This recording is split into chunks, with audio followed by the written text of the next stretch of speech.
નમસ્કાર વિદ્યાર્થી મિત્રો, ધોરણ 8 ગણિતમાં આપણે 1 થી 3 પ્રકરણ પૂર્ણ કર્યા બાદ આજે આપણું ચોથું પ્રકરણ છે પ્રાયોગિક ભૂમિતિ.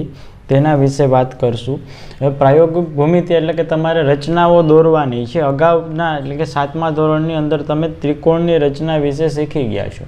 ત્રિકોણ એટલે શું? તો કે એને 3 ખૂણા હોય અને 3 બાજુ હોય અને 3 શિરોબિંદુ હોય. હવે ત્રિકોણની રચના દોરવા માટે તમારી પાસે 3 ખૂણા અને 3 બાજુઓમાંથી કોઈ પણ 3ના માપ હોવા જરૂરી છે. કુલ 6 માપ છે, એમાંથી કોઈ પણ 3 માપ હોવા જરૂરી છે. તો શું એવી રીતે ચતુષ્કોણ દોરવા માટે એટલે કે ચતુષ્કોણની રચના કરવા માટે કેટલા માપ હોવા જરૂરી છે? બરાબર. હવે ચતુષ્કોણ શેના આધારે આપણે રચી શકશું એની વાત કરીએ તો જ્યારે તમને 4 બાજુ અને 1 વિકર્ણ આપેલ હોય, અથવા તો 2 વિકર્ણ અને 3 બાજુ આપેલ હોય, અથવા તો 5 પાસેની 2 બાજુ અને 3 ખૂણા આપેલા હોય, અથવા તો 3 બાજુ અને 2 ખૂણા આપેલા હોય. એટલે કે તમારે ચતુષ્કોણની રચના કરવા માટે કુલ 5 માપની જરૂર પડશે. તમારી પાસે 5 વસ્તુના માપ હોવા જરૂરી છે. અથવા તો અન્ય કોઈ લાક્ષણિકતા જાણતા હોય, દાખલા તરીકે બીજો કોઈ ચતુષ્કોણ છે, લંબચોરસ છે, ચોરસ છે, સમબાજુ ચતુષ્કોણ, એ અન્ય લાક્ષણિકતા ધરાવતા ચતુષ્કોણ એને આપણે કહી શકીએ. હવે આપણું જે સ્વાધ્યાય 4.1 છે એ 4.1ની અંદર તમને 4 બાજુના માપ આપેલા હશે અને 1 વિકર્ણનું માપ આપેલું હશે. તો આપણે જોઈએ સ્વાધ્યાય 4.1 પ્રશ્ન પહેલો. પ્રશ્ન આપેલો છે જેની અંદર તમને કીધેલું છે એક ચતુષ્કોણ ABCDની રચના કરવાની છે, જેની અંદર ABનું માપ 4.5 સેમી, BCનું માપ 5.5 સેમી, CDનું માપ 4 સેમી અને ADનું માપ 6 સેમી આપેલું છે, તથા ACનું માપ આપેલું છે 7 સેમી. હવે સૌપ્રથમ શું કરવાનું છે? આપણે સૌપ્રથમ એક કાચી આકૃતિ દોરવાની છે. તમારે દર વખતે કાચી આકૃતિ દોરવાની જરૂર નથી. હું સમજાવવા માટે એક કાચી આકૃતિ દોરું અને ત્યારબાદ આપણે ચતુષ્કોણની રચના કરશું. ગમે તેવી આપણે ચતુષ્કોણની આકૃતિ દોરી શકીએ. તો આપણી પાસે ચતુષ્કોણ ABCD છે, તો હું એક ચતુષ્કોણ દોરું છું ABCD. બરાબર. આ રીતે કોઈ કાચી આકૃતિ આપણે દોરશું કે દાખલા તરીકે આ આપણો ચતુષ્કોણ ABCD હોય. હવે આને આપણે નામ આપી દઈએ. અહીં નામ આપશું A, B, C અને D. ABCD. હવે જેટલા માપ આપેલા છે દરેક માપ આપણે લખી લઈએ કે ABનું માપ કેટલું છે? 4.5 સેમી, તો અહીં લખશું 4.5. ત્યારબાદ BCનું માપ કેટલું છે? 5.5 સેમી, તો અહીં લખશું 5.5. ત્યારબાદ CDનું માપ કેટલું છે? 4 સેમી. ADનું માપ 6 સેમી અને એની સાથે સાથે આપણે વિકર્ણ AC આપેલો છે જેનું માપ 7 સેન્ટીમીટર છે. તો આ થશે આપણો વિકર્ણ, જેને હું તૂટક રેખા વડે દર્શાવું છું. વિકર્ણ ACનું માપ છે 7 સેમી.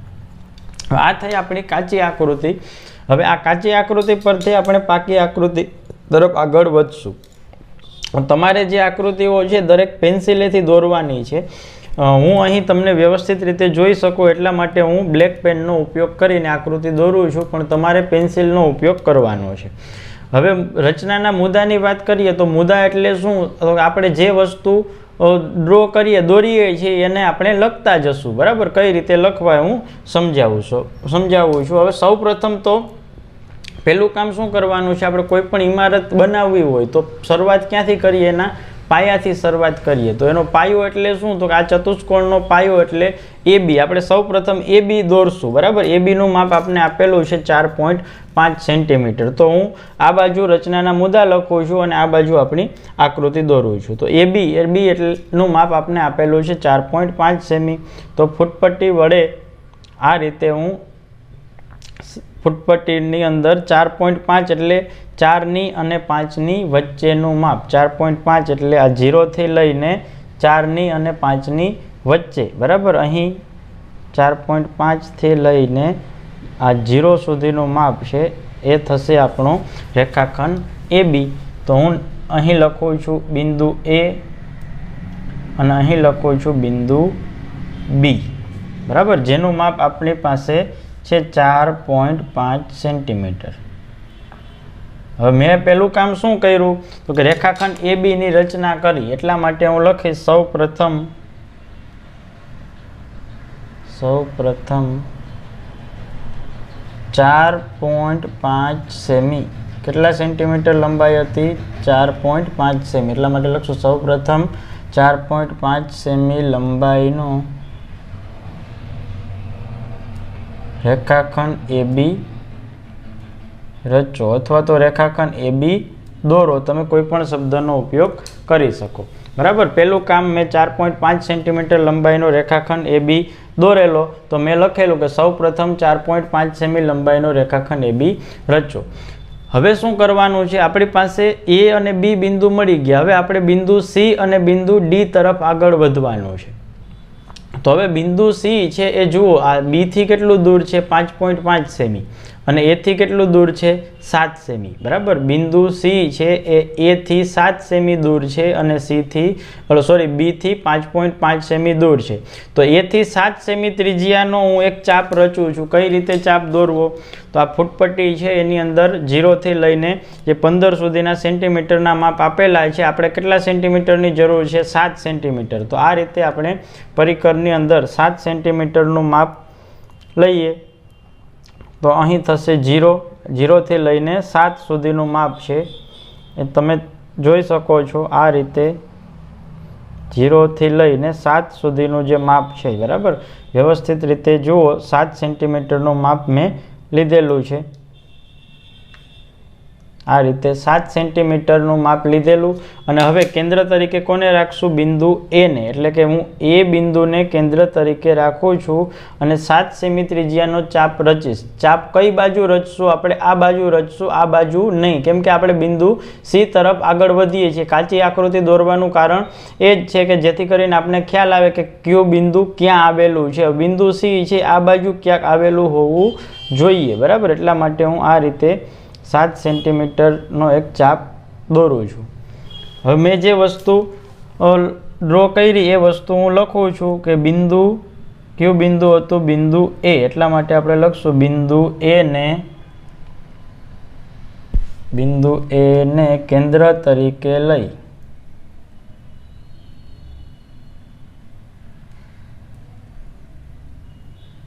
સાત સેમી ત્રિજ્યાનો ચાપ રચો અથવા તો ચાપ દોરો.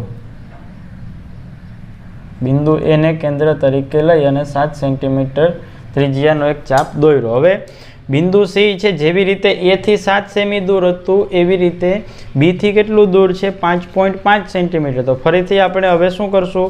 5.5 સેન્ટીમીટરનું માપ લેશું આ રીતે અને ચાપ દોરશું. 5.5 સેન્ટીમીટર એટલે કે 5ની અને 6ની વચ્ચેનું માપ 5.5 સેન્ટીમીટર. જો આ થશે આપણું 5.5 સેન્ટીમીટર. હવે કેન્દ્ર તરીકે કોને રાખશું? તો કે બિંદુ B છે એને આપણે કેન્દ્ર તરીકે રાખશું. અને આ જે ચાપ મળતું તો આપણે બિંદુ A માંથી દોરેલ ચાપ એની ઉપર, એટલે કે એ બંને છેદે એ રીતે આપણે ચાપની રચના કરશું. અને બંને જ્યાં છેદે છે ત્યાં શું નામ આપશું? બિંદુ C. બરાબર. એટલા માટે હવે શું કર્યું તો કે બિંદુ B ને કેન્દ્ર તરીકે લઈ બિંદુ B ને કેન્દ્ર તરીકે લઈ કેટલા સેન્ટીમીટર? તો કે 5.5 સેમી 5.5 સેમી ત્રિજ્યાનો ચાપ રચો. ચાપ દોરી લીધા પછી આપણે શું કર્યું? બંને જ્યાં છેદે ત્યાં આપણે C નામ આપ્યું. એટલા માટે આપણે લખશું તથા છેદ બિંદુને, અથવા તો આપણે એવું પણ લખી શકીએ કે બંને જ્યાં છેદે ત્યાં C નામ આપો, અથવા તો આપણે લખશું તથા છેદ બિંદુને C નામ આપો. આમ આપણે મળે છે બિંદુ C. હવે બિંદુ A, B અને C મળી ગયા પછી હવે બિંદુ D તરફ આગળ વધીએ. તો બિંદુ D છે ए થી કેટલું દૂર છે 6 સેન્ટીમીટર અને સી થી કેટલું દૂર છે 4 સેન્ટીમીટર। હવે તમને ખબર છે કઈ રીતે માપ લેવાનું છે। કોઈ પણ પહેલા બિંદુ સી થી પણ ચાપ દોરી શકશું, બિંદુ એ થી પણ ચાપ દોરી શકીએ, કોઈ પણ રીતે આપણે રચના કરી શકીએ। હવે જો હું બિંદુ એ થી ચાપની રચના કરતો હોઉં તો મારે કેટલું માપ રાખવું પડશે તો કે 6 સેન્ટીમીટર, બરાબર। બિંદુ એ થી ચાપની રચના કરતા હોય તો આપણે 6 સેન્ટીમીટરનું માપ રાખશું। તો 0 થી લઈ અને 6 સેન્ટીમીટરનું માપ છે એ આપણે આ રીતે મળશે। કોને કેન્દ્ર તરીકે રાખશું? એ ને। હવે ચાપ છે એ કઈ બાજુ રચશું? આ બિંદુ સી છે એની વિરુદ્ધ બાજુએ, કેમ કે આ બાજુ આપણે બિંદુ સી તો આવી ગયેલું છે, હવે આપણે બિંદુ ડી મેળવીએ છીએ, એટલે કે આપણે આ બાજુ ક્યાંક બિંદુ આપણે ડી મળવું જોઈએ, બરાબર। એટલા માટે આ રીતે હું ચાપની રચના કરું છું। તો લખશું બિંદુ એ ને કેન્દ્ર તરીકે લઈ, બિંદુ એ ને કેન્દ્ર તરીકે લઈ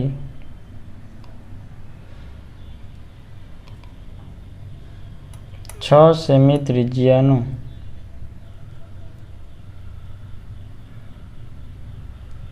ચાપ રચો।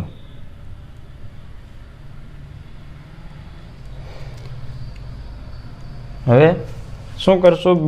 કોને કેન્દ્ર તરીકે રાખશું? બિંદુ સી ને, બરાબર। એટલા માટે આપણે આ રીતે કેટલું માપ લેવાનું છે? 4 સેન્ટીમીટર। તો અહીં 4 સેન્ટીમીટરનું માપ લેશું।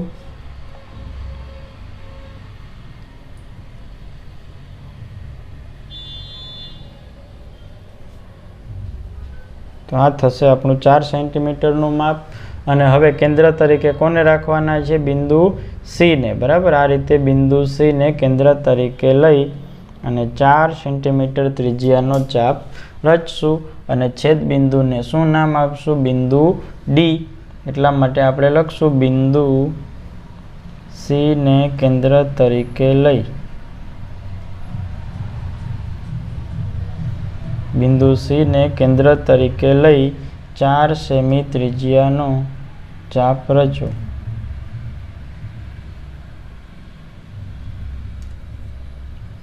ચાપ રચો તથા છેદ બિંદુને શું નામ આપેલું આપણે? ડી। છેદ બિંદુને ડી નામ આપો। હવે આટલી વસ્તુ બની ગયા પછી આપણે બધા બિંદુઓને એકબીજા સાથે જોડી દઈએ। કઈ રીતે જોડવા? તો કે બિંદુ આપણી પાસે બી અને સી છે તો એને જોડશું। તો આ રીતે આપણે બિંદુ બી અને સી ને જોડીએ। એટલા માટે હું લખું છું રેખાખંડ BC, પછી બિંદુ સી ને અને ડી ને જોડશું। તો આ રીતે બિંદુ સી અને ડી, એટલા માટે આપણે લખશું રેખાખંડ CD, પછી ડી અને એ, આ રીતે એ અને ડી ને જોડશું। તો લખશું રેખાખંડ AD। હવે શું બાકી રહેશે? તો કે આપણો વિકર્ણ છે, વિકર્ણ AC, આપણો જે વિકર્ણ છે AC, એ વિકર્ણ AC ને આપણે આ રીતે તૂટક રેખાથી દર્શાવશું। બિંદુ એ અને સી ને આપણે જોડી લઈએ। તો આ રીતે આપણો વિકર્ણ મળશે AC। એટલા માટે લખશું તથા રેખાખંડ AC રચો, બરાબર। બધા બિંદુને મેં જોડી દીધા। હવે આકૃતિ દોરાઈ ગઈ વ્યવસ્થિત રીતે। હવે શું કરવાનું છે? તો કે આપણી પાસે જેટલા માપ આપેલા છે દરેક માપ હું લખું છું। હવે જુઓ AB થી શરૂઆત કરીએ તો AB 4.5, BC 5.5, આ બી અને સી નું માપ કેટલું હતું? તો કે 5.5 સેમી। પછી CD નું માપ કેટલું છે? તો લખશું આપણે 4 સેમી। AD નું માપ કેટલું છે? 6 સેમી। અને વિકર્ણ AC નું માપ છે 7 સેમી। તો આ રીતે આપણી રચના પૂર્ણ થશે। આપણે ચતુષ્કોણ ABCD મળે છે। અને છેલ્લે આપણે લખશું આમ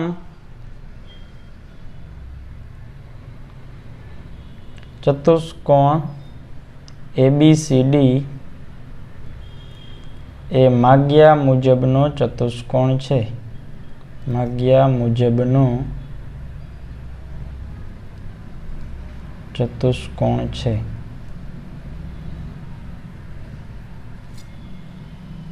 આ રીતે આપણો પ્રશ્ન 1 છે એ પૂર્ણ થશે.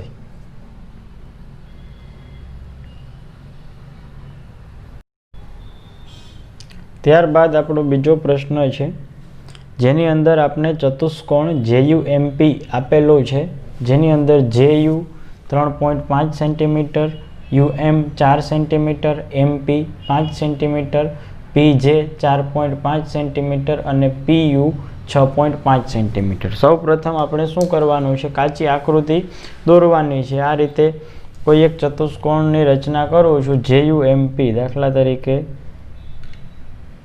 અહીં આપણે દોરશું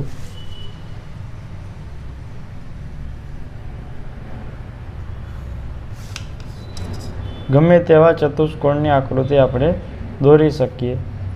કોઈ પણ ચતુષ્કોણ છે એ આપણે નામ આપીએ આને JUMP. બરાબર,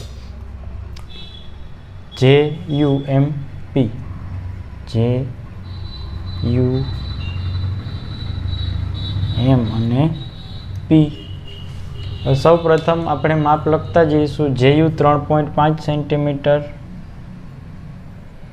UM 4 સેન્ટીમીટર, MP એટલે અથવા તો PM 5 સેન્ટીમીટર, PJ 4.5 સેન્ટીમીટર અને PU છે એ શું છે, વિકર્ણ છે જેનું માપ આપણે આપેલું છે 6.5 સેન્ટીમીટર. આ રીતે વિકર્ણને આપણે તૂટક રેખા વડે દર્શાવશું અને અહીં લખશું 6.5 સેન્ટીમીટર. પહેલા દાખલાની અંદર આપણે જોયું હતું એવી જ રીતે રચના દોરતા જશું અને સાથે સાથે મુદ્દા લખતા જશું. પહેલું કામ શું કરવાનું છે, 3.5 સેન્ટીમીટર લંબાઈનો રેખાખંડ JU છે એ આપણે દોરવાનો છે, જેનું માપ છે 3.5 સેન્ટીમીટર. 3.5 એટલે 3 અને 4 વચ્ચેનું માપ. બરાબર, અહીં 0 આપેલ છે, અહીં 4 આપેલા છે, તો 3.5 એટલે 3 અને 4 વચ્ચે 0 થી લઈ અને 3.5 સુધીનું માપ. આ બિંદુને આપણે નામ આપશું J અને આ બિંદુને નામ આપશું આપણે U. બરાબર, અને માપ છે 3.5 સેન્ટીમીટર. તો આપણો પહેલો મુદ્દો થશે, સૌ પ્રથમ 3.5 સેમી લંબાઈનો રેખાખંડ JU રચો. હવે જે વિકર્ણ હશે, જે વિકર્ણો આપેલ હશે એ બિંદુ આપણે પહેલા મળશે. ડાયરેક્ટ આપણે M બિંદુ છે મેળવી શકીએ નહીં. બરાબર, આપણે પહેલા P બિંદુ મેળવી શકીએ. શા માટે, તો કે એ વિકર્ણનું માપ આપણે આપેલું છે. M છે એ U થી 4 સેમી દૂર છે, પણ M મેળવવા માટે આપણી પાસે પહેલા P બિંદુનું માપ હોવું જરૂરી છે. એટલે P બિંદુ આપણે પહેલા મળશે. તો P બિંદુ છે એ J થી કેટલું દૂર છે, 4.5 સેમી. તો એટલા માટે હું 4.5 સેમી લંબાઈનો એક ચાપ દોરીશ, જેનું માપ છે 4.5. 4.5 એટલે 4 અને 5 વચ્ચેનું માપ, એટલે આ થશે 4.5 સેન્ટીમીટર. બરાબર, બિંદુ P છે આ બાજુ ક્યાંક આવેલું હશે, તો ચાપ છે આપણે આ બાજુ ક્યાંક દોરશું, જેથી બિંદુ જેને કેન્દ્ર તરીકે લઈ અને કેટલું માપ છે 4.5 સેન્ટીમીટર.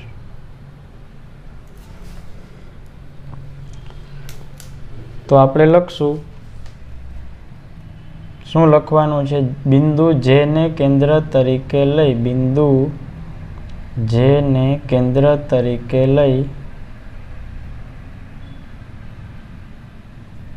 બિંદુ જેને કેન્દ્ર તરીકે લઈ 4.5 સેમી ત્રિજ્યાનો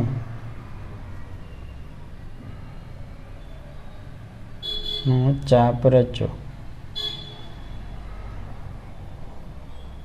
હવે કોને કેન્દ્ર તરીકે રાખશું? યુને કેન્દ્ર તરીકે લઈ અને કેટલા સેન્ટીમીટર? 6.5 સેન્ટીમીટર. બરાબર. આપણે માપ લઈએ સૌપ્રથમ 6.5 સેન્ટીમીટર.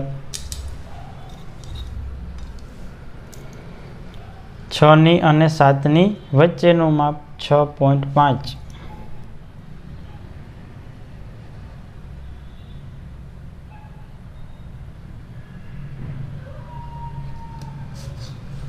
કેન્દ્ર તરીકે કોને રાખવાના છે? યુને. અને ચાપ છે એ અગાઉની ચાપને જ્યાં છેદે એ રીતે આપણે ચાપ દોરવાની છે. બરાબર. અગાઉની ચાપને છેદે એ રીતે ચાપ દોરશું અને છેદ બિંદુને શું નામ આપશું? પી. બરાબર. એટલા માટે હવે આપણે લખશું બિંદુ યુને કેન્દ્ર તરીકે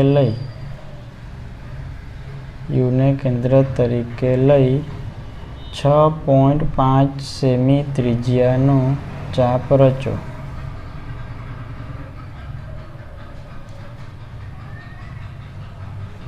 આખું વાક્ય એવું થશે જે અગાઉના ચાપને છેદે, પણ એ દરેક વખતે એ બધી વસ્તુ આપણે લખવાની જરૂર નથી. બરાબર. અગાઉના ચાપને છેદે એ જ રીતે આપણે એ ચાપની રચના કરેલી છે. યુને કેન્દ્ર તરીકે લઈ 6.5 સેમી ત્રિજ્યાનો ચાપ રચો તથા છેદ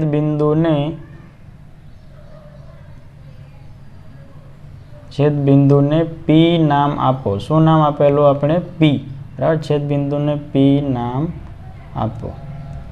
આપણે બિંદુ પી મળી ગયા પછી આપણે બિંદુ એમ તરફ આગળ વધીએ તો બિંદુ એમ છે એ યુથી કેટલું દૂર છે? 4 સેન્ટીમીટર. તો આપણે 4 સેન્ટીમીટર લંબાઈનો ચાપ રચશું.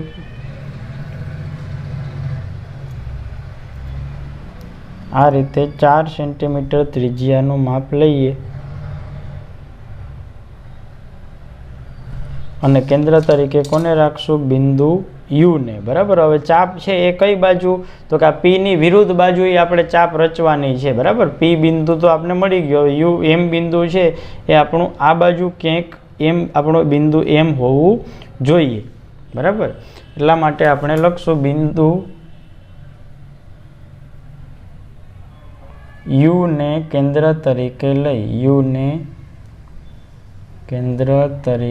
લઈ 4 સેમી ત્રિજ્યાનો ચાપ રચો. 4 સેમી ત્રિજ્યાનો ચાપ રચો. હવે શું કરશું? કોને કેન્દ્ર તરીકે રાખશું? બિંદુ પી ને. બરાબર. બિંદુ પી ને કેન્દ્ર તરીકે લઈ અને કેટલું માપ લેશું આપણે? 5 સેન્ટીમીટર. બરાબર. 5 સેન્ટીમીટર. આ રીતે આપણે 5 સેન્ટીમીટર મળશે. કેન્દ્ર તરીકે કોને રાખશું? બિંદુ પી ને. તો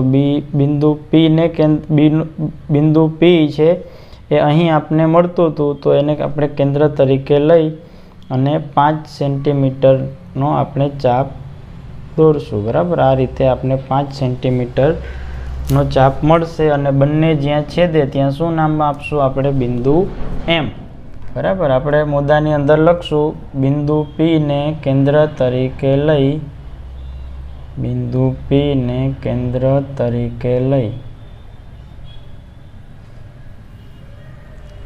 કેટલા સેન્ટીમીટર? 5 સેન્ટીમીટર. એટલા માટે આપણે લખશું 5 સેમી ત્રિજ્યાનો ચાપ રચો જે અગાઉના ચાપને છેદે. બરાબર. તથા છેદ બિંદુને શું નામ આપ્યું આપણે? એમ નામ આપો. હવે બધા બિંદુઓને આપણે જોડી દેશું. એટલે કે આપણે પહેલાં જોડી દઈએ પછી લખીએ. પહેલાં શું કરશું? આ યુ એમને જોડશું. બરાબર. તો યુ અને એમ છે એને આપણે જોડશું. તો આ રીતે આપણે મળશે. પછી પી અને એમને જોડશું.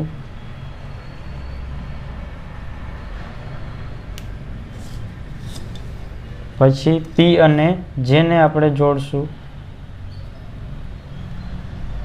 તો આપણે આ રીતનો ચતુષ્કોણ મળે. બરાબર. અને વિકર્ણ આપણું છે પી યુ. બરાબર. જેને આપણે તૂટક રેખાથી દર્શાવશું.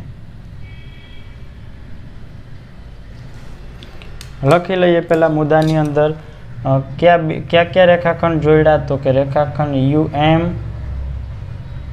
પછી MP એટલે કે રેખાખંડ MP, પછી રેખાખંડ PJ અને વિકર્ણ, કયું વિકર્ણ હતું? PU, બરાબર. આ રીતે આપણે રેખાખંડને જોડી લીધા. આમ ચતુષ્કોણ JUMP એ માગ્યા મુજબનો ચતુષ્કોણ છે, પરંતુ એક વસ્તુ હજુ બાકી છે. શું બાકી છે?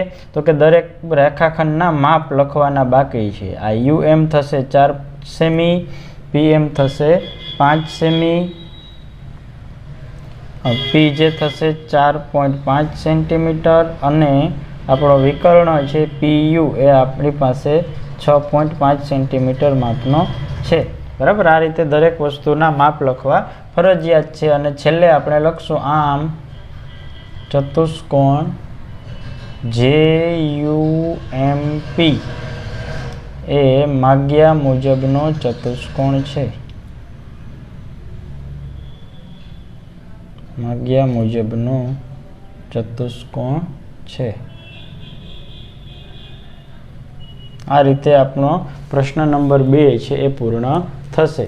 તમારે રચના છે એ પેન્સિલથી જ દોરવાની છે, તમારે બ્લેક પેનનો ઉપયોગ કરવાનો નથી. ત્યારબાદ આપણો ત્રીજો પ્રશ્ન છે, જેની અંદર તમને એક સમાંતર બાજુ ચતુષ્કોણ આપેલો છે MORE. હવે સમાંતર બાજુ ચતુષ્કોણના ગુણધર્મો વિશે તમે લોકો જાણો છો કે સામસામેની બાજુઓના માપ કેવા હોય? સરખા. હવે તમને 3 જ માપ આપેલા છે. હવે આપણે અગાઉના પહેલો અને બીજો પ્રશ્ન હતો એની અંદર આપણે કુલ 5 માપ આપેલા હતા, કે 4 બાજુઓના માપ અને એક વિકર્ણનું માપ. તો અહીં તમને કુલ 3 જ માપ આપેલા છે. તો શું કરશું જોઈએ. સૌપ્રથમ આપણે પહેલાં એક આકૃતિ દોરશું, કાચી આકૃતિ સમાંતર બાજુ ચતુષ્કોણ બનાવવા માટેની, બરાબર. ગમે તેવી તમે સમાંતર બાજુ ચતુષ્કોણની આકૃતિ દોરી શકો અને જેને આપણે નામ આપશું MORE. ધારો કે આ કોઈ આપણો એક સમાંતર બાજુ ચતુષ્કોણ છે, જેનું આપણે નામ આપી દઈએ MORE.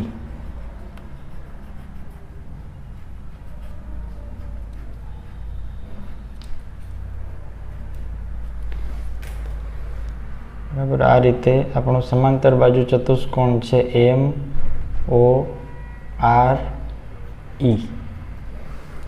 હવે જે માપ આપણે આપેલા છે એ આપણે લખીએ. સૌપ્રથમ OR નું માપ આપણી પાસે આપેલું છે 6 સેન્ટીમીટર, RE નું માપ આપેલું છે 4.5 સેન્ટીમીટર અને EO એટલે કે જે વિકર્ણ છે એનું માપ આપેલું છે 7.5 સેન્ટીમીટર. અહીં લખશું 7.5. હવે આપેલો ચતુષ્કોણ છે એ કેવો ચતુષ્કોણ છે? સમાંતર બાજુ ચતુષ્કોણ છે. એટલા માટે હું લખું છું અહીં ચતુષ્કોણ MORE એ સમાંતર બાજુ ચતુષ્કોણ છે.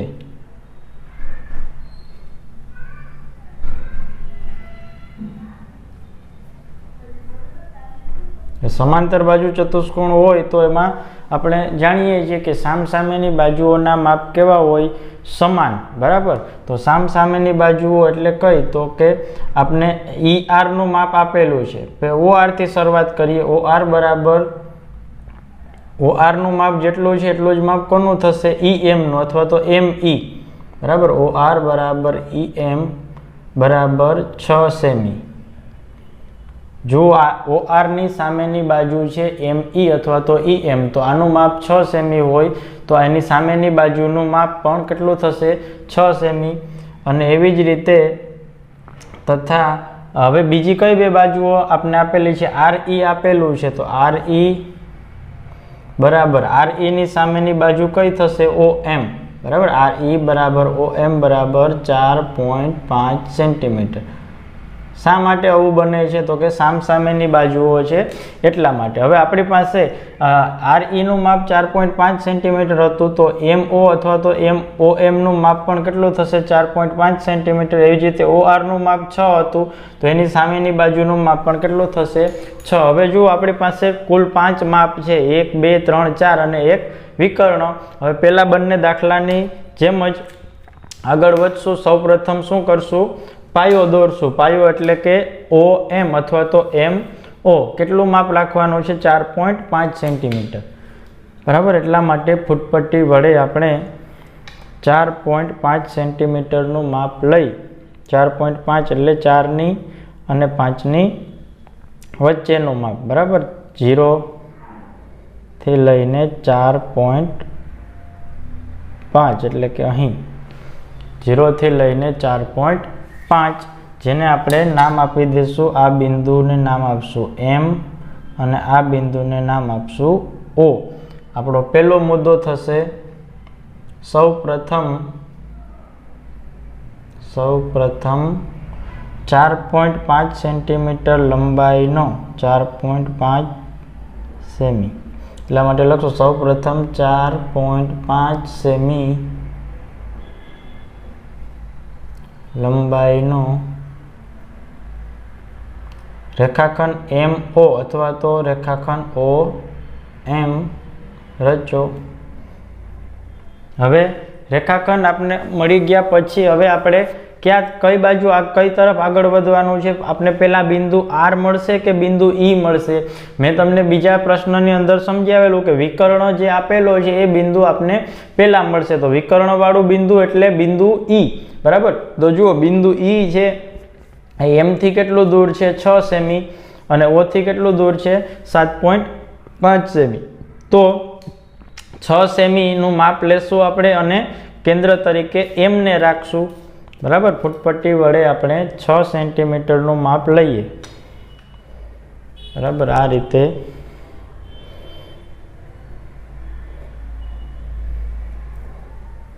થી લઈને 6 સેન્ટીમીટર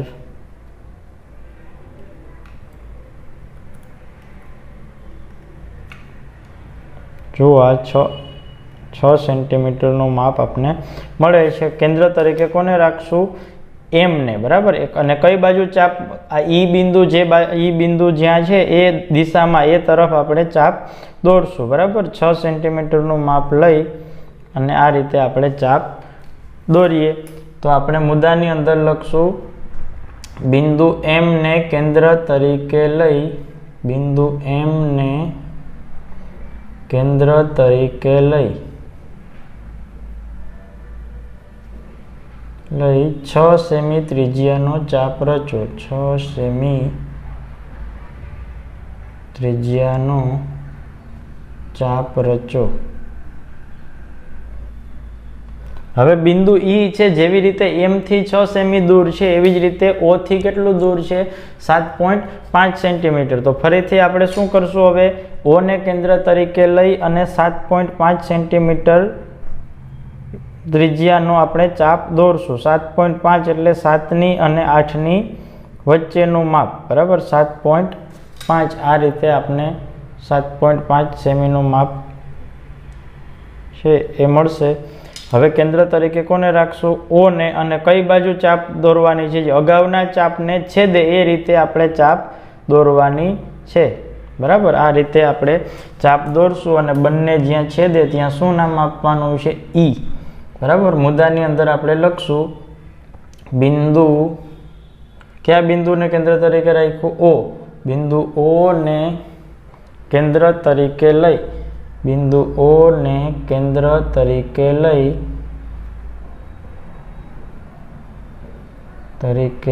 કેટલા સેન્ટીમીટર? 7.5 સેન્ટીમીટર. 7.5 સેમી ત્રિજ્યાનો ચાપ રચો.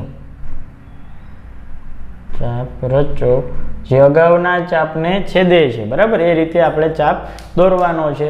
તથા છેદ બિંદુને શું નામ આપેલું? આપણે E નામ આપેલું. બરાબર, છેદ બિંદુને E નામ આપો. આ રીતે આપણે બિંદુ E મળે છે। હવે બિંદુ R તરફ આપણે આગળ વધશું તો બિંદુ R છે એ જુઓ O થી કેટલું દૂર છે 6 સેન્ટીમીટર।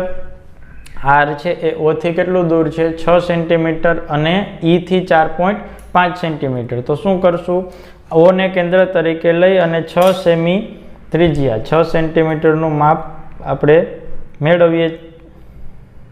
0 થી લઈને 6 સુધીનું માપ, બરાબર। આ રીતે આપણે 6 સેન્ટીમીટર મળે છે। હવે કેન્દ્ર તરીકે કોને રાખશું, O ને, અને આ બિંદુ E મળે છે એની વિરુદ્ધ બાજુએ, આ બાજુ આપણે ચાપ છે એ આપણું બિંદુ R છે આ બાજુ ક્યાંક મળતું હોવું જોઈએ, બરાબર। કેન્દ્ર તરીકે કોને રાખેલો આપણે, O ને, એટલા માટે આપણે લખશું બિંદુ O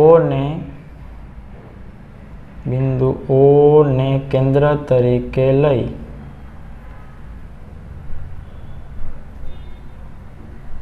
છ સેમી ત્રિજ્યાનો ચાપ રચો।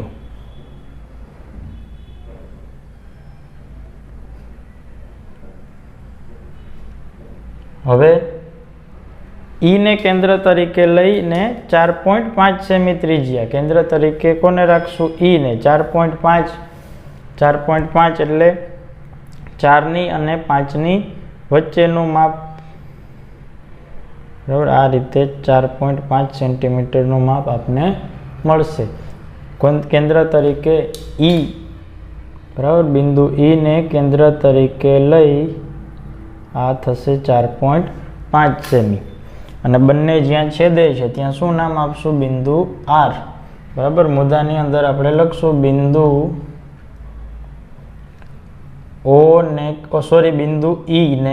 બિંદુ E ને કેન્દ્ર તરીકે લઈ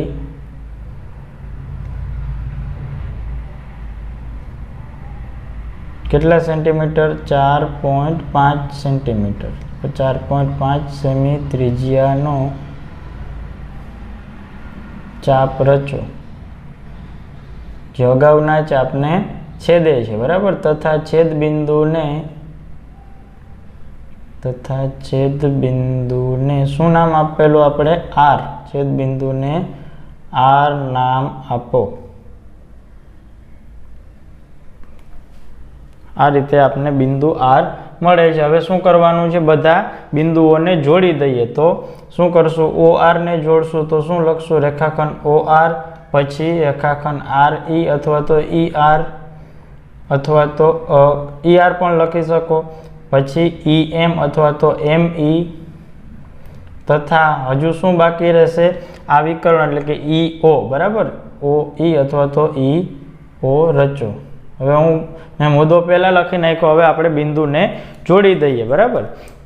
કેમ કે હવે તમે લોકો જાણો છો એટલા માટે મેં પહેલાં મુદ્દો લખી નાખ્યો અને હવે હું બધા બિંદુઓને જોડું છું। તો આ રીતે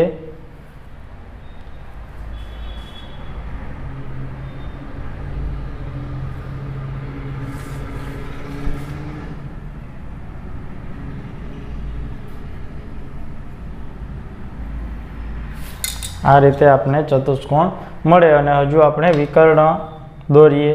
વિકર્ણ છે OE અથવા તો EO, જેને આપણે તૂટક રેખા વડે દર્શાવીએ।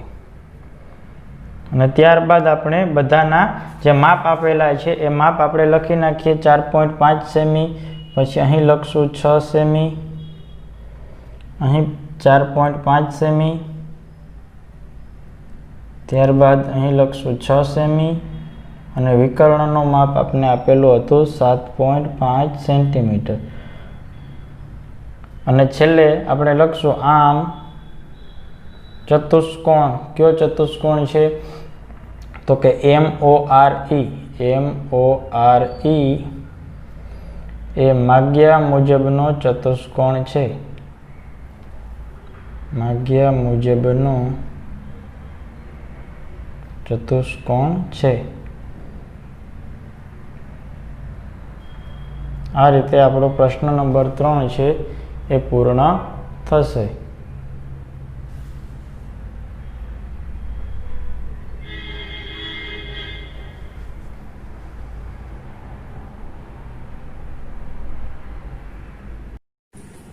ત્યારબાદ આપણો ચોથો પ્રશ્ન છે જેની અંદર તમને સમબાજુ ચતુષ્કોણ આપેલો છે, સમબાજુ ચતુષ્કોણ BEST, જેની અંદર બે માપ તમને આપેલા છે. હવે તમે સૌ જાણો છો તેમ સમબાજુ ચતુષ્કોણ એટલે કે જેની ચારે ચાર બાજુઓના માપ કેવા હશે? સરખા. બરાબર.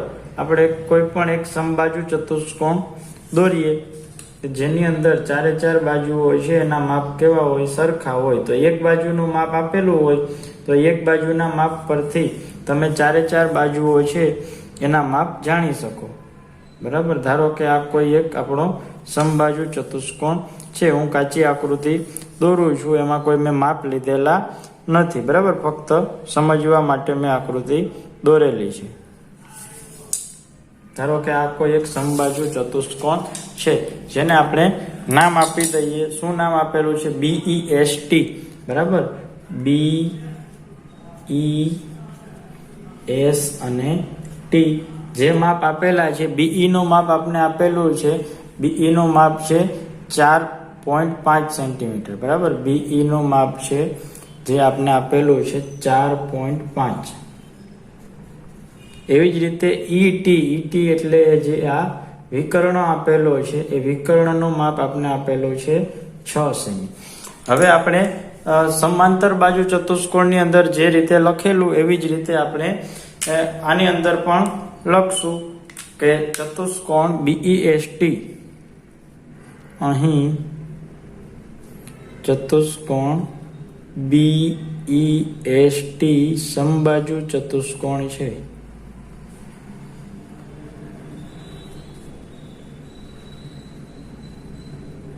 સમબાજુ ચતુષ્કોણ છે તો તેની ચારે ચાર બાજુઓના માપ કેવા હોય? સરખા. તો ચારે ચાર બાજુઓ એટલે કઈ? તેથી હવે આપણે જોઈએ તો BE બરાબર ES બરાબર ST બરાબર TB અથવા તો BT બરાબર આ બધી બાજુઓના માપ કેવા થશે? સરખા. એટલે કે 4.5 સેન્ટીમીટર. હવે જેવી રીતે અહીં આપણે 4.5 સેમી લખેલું છે એવી રીતે હું દરેક બાજુના માપ સરખા છે એટલા માટે 4.5 સેન્ટીમીટર લખી શકું. અહીં પણ લખશું 4.5 અને અહીં પણ લખશું 4.5 તથા વિકર્ણ આપણે આપેલો છે 6 સેન્ટીમીટર. બરાબર. હવે સૌ પ્રથમ શું કરશું તો કે 4.5 સેન્ટીમીટર લંબાઈનું રેખાખંડ BE આપણે રચશું. બરાબર. 4 જેનું માપ છે 4.5 સેન્ટીમીટર. આ રીતે આપણે ફૂટપટ્ટી વડે 4.5 એટલે કે 0 થી લઈને 4ની અને 5ની વચ્ચેનું માપ આ થશે 4.5 સેન્ટીમીટર. અહીં નામ આપણે આપશું બિંદુ B અને અહીં નામ આપશું બિંદુ E અને એનું માપ આપણે આપેલું છે 4.5 સેન્ટીમીટર. તો પહેલો મુદ્દો શું થશે? 4.5 સેમી લંબાઈનો સૌ પ્રથમ 4.5 સેમી લંબાઈનો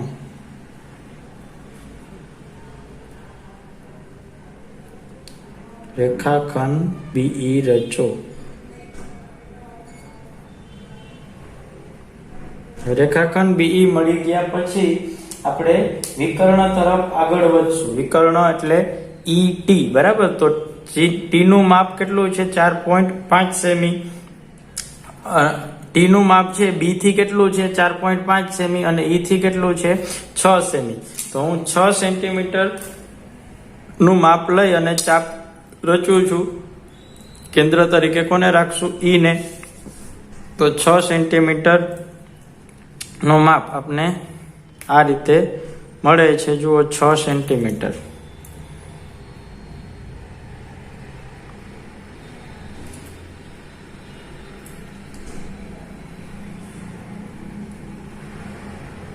કેન્દ્ર તરીકે કોને રાખશું? E ને. બરાબર. એટલા માટે આ રીતે આપણે 6 સેન્ટીમીટરનું માપ લઈ અને આપણે ચાપ રચશું. કેન્દ્ર તરીકે કોને રાખશું? E ને. એટલા માટે આપણે લખશું બિંદુ E ને કેન્દ્ર તરીકે લઈ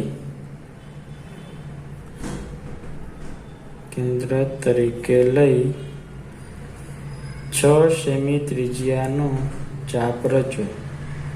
6 સેમી ત્રિજ્યાનો ચાપ રચો.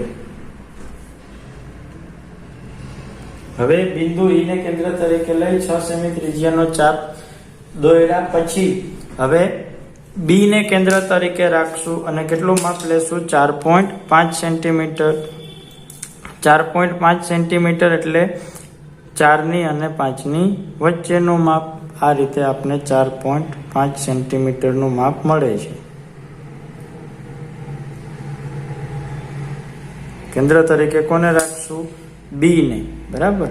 આ B ને કેન્દ્ર તરીકે લઈ અને 4.5 સેમી ત્રિજ્યાનો ચાપ રચ્યો અને છેદ બિંદુને શું નામ આપશું? T. બરાબર. એટલા માટે હું લખું છું બિંદુ B ને કેન્દ્ર તરીકે લઈ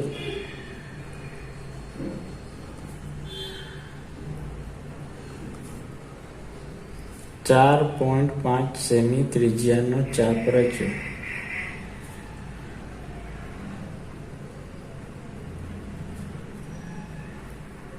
ચાપ રચ્યો તથા બંને જ્યાં છેદે છે ત્યાં શું નામ આપશું? T. એટલા માટે આપણે લખશું તથા છેદ બિંદુને T નામ આપો. છેદ બિંદુને T નામ આપો.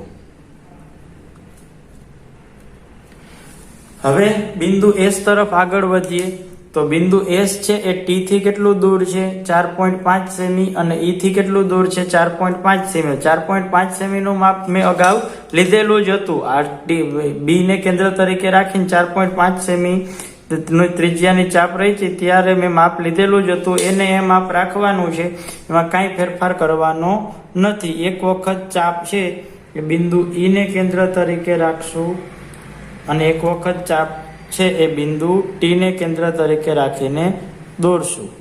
બરાબર. મેં એટલા માટે જ વારંવાર માપ ન લેવું પડે એટલા માટે મેં 6 સેન્ટીમીટર ની ચાપ છે અગાઉ રચી લીધી. પછીના જે બિંદુઓ છે દરેક વખતે 4.5 સેમી ત્રિજ્યાની ચાપ આપણે દોરવાની હતી.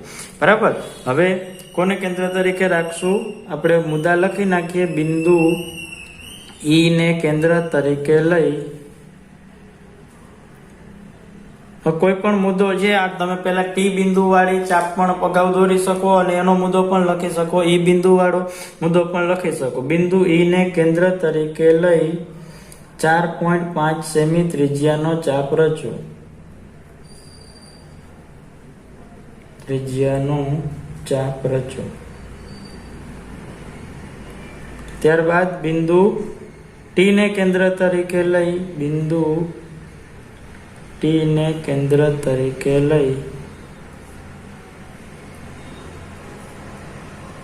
એટલું જ માપ એટલે કે 4.5 સેમી ત્રિજ્યાનો ચાપ રચો જે અગાઉના ચાપને છેદે. બરાબર. તથા છેદ બિંદુને શું નામ આપશું? છેદ બિંદુને S નામ આપો. તો અહીં આપણું છેદ બિંદુ એટલે કે S. હવે શું કરવાનું છે? બધા રેખાખંડો છે એને આપણે જોડી લઈએ. જોઈએ E અને S ને જોડશું તો આ રીતે ES છે એટલા માટે હું લખીશ રેખાખંડ ES પછી ST. બરાબર. ST ને આ રીતે આપણે જોડશું તો રેખાખંડ ST પછી TB અથવા તો BT. બરાબર.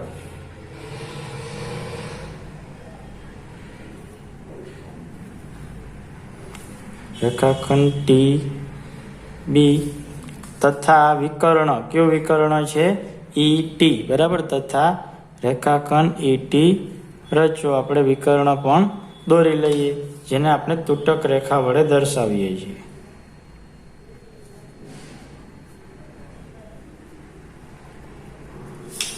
હવે મુદ્દા લખાઈ ગયા પછી હવે દરેકના આપણે માપ લખી લઈએ. બધી બાજુઓ છે તો 4.5 સેમી છે.